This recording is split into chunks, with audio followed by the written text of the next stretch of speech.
Chola acá, vamos a hacer la plantación del nogal, porque un nogal, lo hemos explicado en reiteradas oportunidades, porque en la casa de su infancia había un nogal, donde él estaba mucho, comía sus nueces, y bueno, un recuerdo de su infancia que quisimos traer, aparte es un recuerdo vivo, porque es una planta que va a ir reverdeciendo ese recuerdo, así que por eso la plantación ahora a cargo del área de medio ambiente de la municipalidad, que está al frente Chola, así que vamos a proceder a plantar.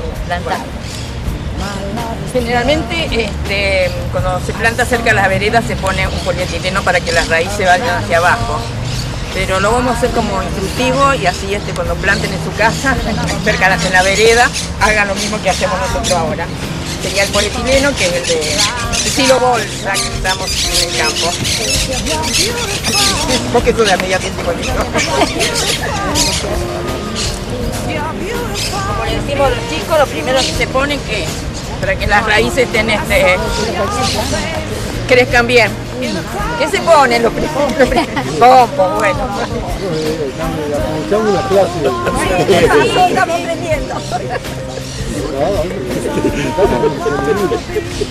Bueno, esto es para el agua que llegue directamente a las raíces y no crezcan las de arriba y crezcan las de abajo. Esto para que no se trabe, porque no le ponemos tierra, sino le vamos a poner piedritas o arena, que nosotros le vamos a poner piedritas. Bueno, ¿quién va a poner la primera tierra? Se lo damos al señor intendente y a los compañeros de escuela. ¿Usan la palita para todo o usan la pala grande? ¿A ustedes gusta? Bueno, pero una sola, porque si no se llena enseguida. No, sí. La verdad, en la parte de adentro sabe todo, pero masa también. Muy bien.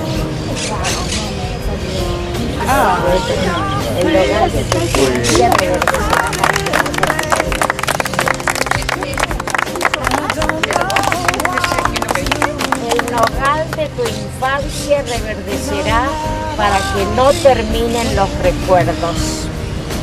Homenaje a los choquitos. Qué lindo, lindo. Mucha calza también, ¿no?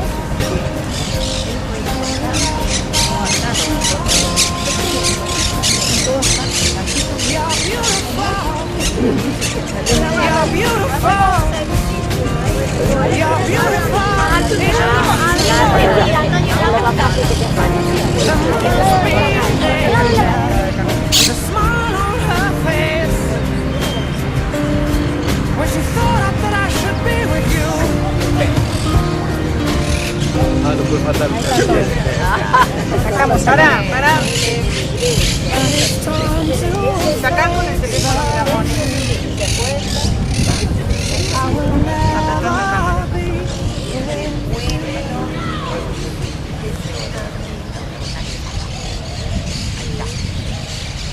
La idea del documental era que a mí se me tenía en la cabeza que era la Iseca contándole cuentos de terror o eso a chicos en una plaza, me acuerdo, esa fue como la primera idea.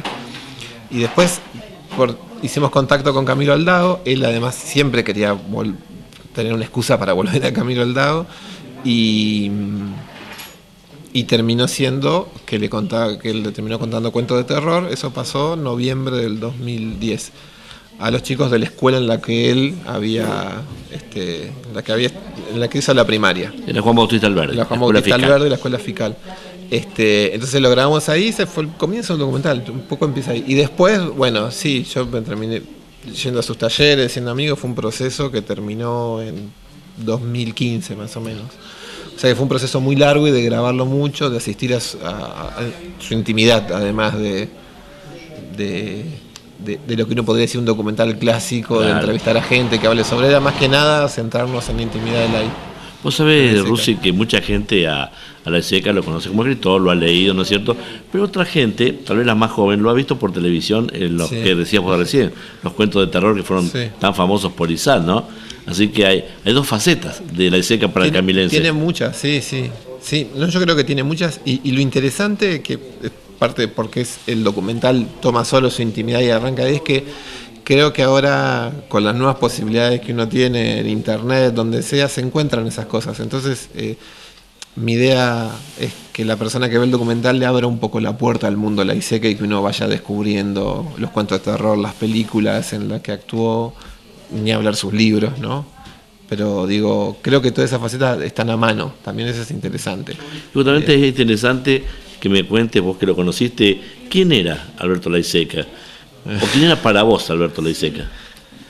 Para mí terminó siendo como un maestro. Él, empezó siendo alguien del cual yo hacía un documental y le tenía cierto respeto, pero no era muy allegado, y terminé siendo una especie de maestro y amigo también.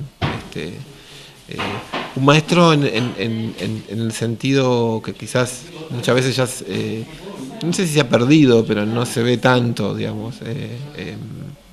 No era una persona que enseñaba bajando líneas ni nada, sino que aprendía de sus ejemplos y de su cotidianidad, buena y mala, pero como que, porque era una persona muy humana, con todo lo bueno y lo malo que tiene ser tan humano. Pero digo, en ningún momento estaba como subido a un pedestal, aunque era muy alto y su imagen era imponente,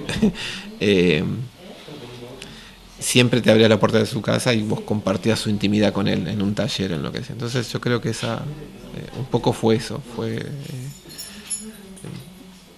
como una experiencia de vida, sería más, no sé, es difícil como resumirlo, pero creo que la palabra maestro a mí me gusta porque a él le gustaba que lo llame maestro.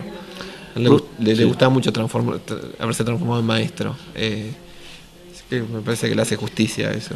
En una parte de la locución con la gente, luego de presentarse el documental, decir que fue muy importante la colaboración de Julieta, su hija, ¿no?, para este documental. Sí, obvio. Obvio porque tenían una relación muy particular, estaban muy juntos, y también hay que pensar que eran una familia muy chica ellos, porque Laiseka perdió sus padres, su madre, como que eran ellos dos una familia, digamos. Lai estaba divorciado de la madre de Julieta ya cuando Julieta era chica. Entonces tenía una relación muy cercana y extraña a la vez, porque Lai también tenía su forma de ser, pero uno los veía en la intimidad, una cosa que era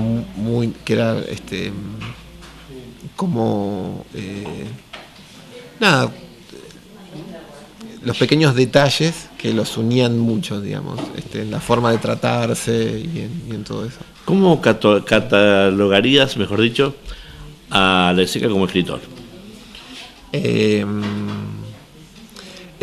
Realmente Laiseka es de alguna manera su forma de escribir y su idea de la literatura es hiperclásica. No es una persona que quiere romper.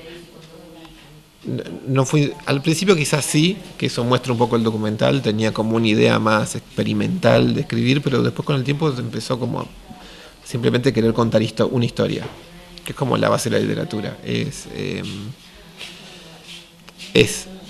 Uno solo tiene una vida, y por medio de la literatura, o leyendo o escribiendo, puede tener varias en una sola. Y básicamente creo que es eso, que es como lo más básico de la literatura. Después se pueden deformar, y creo que Lai básicamente hacía eso. Por ejemplo, él tiene novelas sobre la muralla china, tiene La hija de Keops sobre los egipcios.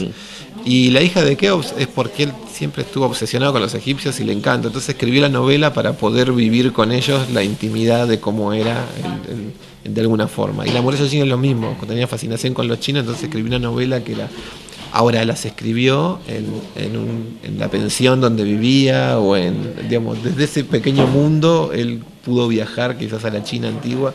Y creo que es una idea de literatura muy básica y primaria que a veces se pierde. Entonces lo pondría en lugar de un clásico muy extraño, porque su delirio lo hacía diferente, pero su voluntad de escribir tenía que ver con eso, con contar una historia y con hacer vivir a otro una historia. ¿Sabes qué me hace acordar con estas declaraciones? A Bram Stoker, que fue un irlandés que no sacó nunca su de Irlanda y pudo escribir una novela Centenaria, Drácula, ¿no es cierto? Basada en los Cárpatos, en Rumania. Tal Yo cual. nunca había pensado eso. Del cual Lai era fanático. Yo creo que, bueno, ahí es como sería un Bram Stoker. Pero después había todo visto por el filtro de Lai. Por supuesto. Rarísimo. Pero digo, creo que, por ejemplo, hay no me acuerdo quién fue, pero a él lo nombraban como el Borges de la literatura. Como que estaba el Borges y Lai era como en cuanto a esa cosa que tenía Borges. Es un elogio, ¿no? Sí, pero cuando toda esa cosa que tenía Borges de conocer toda de su forma, su tradición literaria, como que era eso para la literatura. No, Rusi, te voy a hacer la última pregunta, no te quiero quitar más tiempo, ¿sabes? Yo sé que vos tenés otras ocupaciones, pero el tiempo que te demoró terminar, redondear y terminar este documental. Bueno, empezó a finales de 2010 y terminó de grabarse a 2015, a principios de 2015. Ese fue el tiempo. Después viene la edición, que fue todo 2015 y todo 2016. O sea que fueron, si no cuentas, son casi 6 años.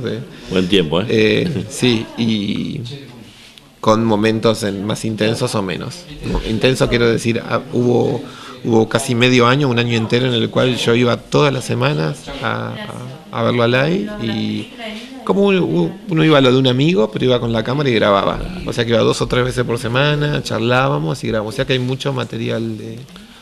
Bueno, Rusi, como Camilese te agradezco que te hayas dedicado a hacer este documental de una persona tan importante para nuestra localidad. Te felicito por el trabajo y por exhibirlo así aquí, justamente en su pueblo, ¿no? Sí, yo les agradezco a ustedes porque es cerrar una etapa y era muy importante. De hecho estaba medio nervioso porque era muy importante para mí mostrarlo en Camilo, porque ya te digo, empezó acá, empieza en la escuela, los chicos de la escuela y los chicos son protagonistas, es como que... Entonces era nada, eso. Y que la hayan recibido bien, ya me siento satisfecho con eso. Bueno, y bueno, decimos a todas las personas que apreciamos y que valoramos lo que hacen, no te decimos adiós, te decimos hasta luego. Wow, muchísimas gracias. Igualmente.